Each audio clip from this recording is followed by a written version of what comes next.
In this lesson, I'm going to show you how to play this C over G chord. If you've been playing guitar, you've been reading chord sheets for a while, these slash chords like this C over G, C over E, maybe a G over B, these come up from time to time. And I just want to break down what they are, how you can play them as a guitar player. And then at the end, I'm going to give you just a practical example of a song, a common worship song, Graves into Gardens, that uses this C over G chord, and I'm going to show you how you can play it. So the C over G chord, general rule of thumb with these slash chords. So for this one, the C over G, a general rule of thumb for the acoustic guitar player, just always play the top chord. So if we're playing, if it's a C over G chord, just play this regular C at 9. Or if you're playing this C major chord, just play the C chord, play the top chord. Typically the bass player is going to play that bottom note, the G. And if there's no bass player, then maybe the piano player or the keys player will play that. So a general rule of thumb, just when you're playing, whether it's full band or whether it's just acoustic and a piano and keys, you can always just play that top chord. So again, a C over G, when that comes up on your chord charts, you can definitely just play this regular C chord, or this C major chord too, whatever one you're used to playing.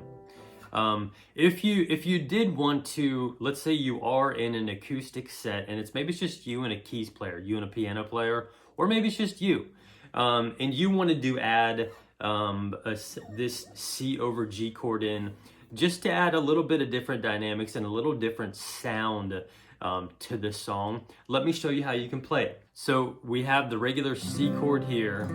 The easiest way to get to the C over G is just bringing your pinky up to where your ring finger is and moving your ring finger up to that low E string.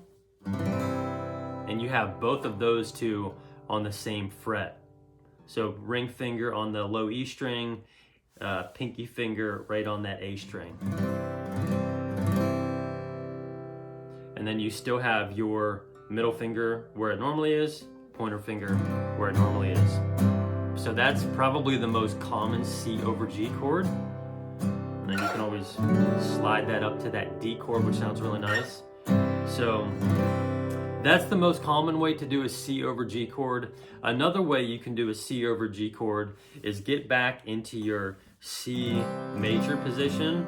And all we're gonna do, we're gonna keep the pinky finger down there, and you don't even need the pinky finger on there if you don't want to, but I'm gonna keep it on there. You keep the middle finger there, you keep the pointer finger there. We're just gonna bring this ring finger up to that G string, or up to the low E string, and we use kind of the fleshy part of our, the under part of our ring finger, and we're gonna mute that A string. So that's another way you can do a C over G. And you can always,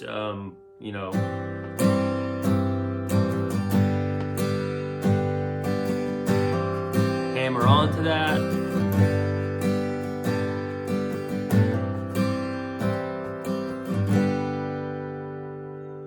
So in that case, you'd be going back and forth between the G and the C over G. The G and C over G. Or G, C over G. G, C over G. That's a lot of work though, bringing that pinky all the way up here. So if you listen to worship music, if you've been in tune at all with worship music for the last couple years, you've probably heard the song Graves into Gardens by Elevation Worship, Brandon Lake. They use that C, that G to the C over G as kind of that main little acoustic riff. And I searched the world, but it couldn't fill me. That first verse, I searched the world,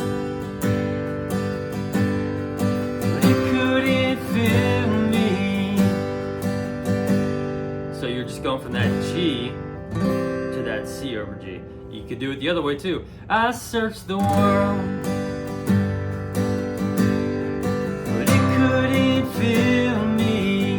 That's a little bit too much work though. You know why? You're there. You can do it. Sounds good. I searched the world, but it couldn't fill me. So those are two ways you can play that C over G chord. And then just remember also, if you don't want to do that C over G chord, just play the C chord. And I searched the world, but it couldn't fill me. Or if you wanted to have it sound a little bit more open, you could do this G and then just go down to that C major. So, I searched the world, couldn't fill me. For that C chord there, you're still grabbing those notes there, that kind of like that A minor note. You're just, moving your ring finger down to that C chord instead of it being up here. So there's definitely a lot of ways you can do this. But just remember, general rule of thumb, just play the top chord and let the bass player play that bottom chord. So hope this helps you out. If you have any questions, definitely just leave a comment and let me know, and I'll see you in the next one.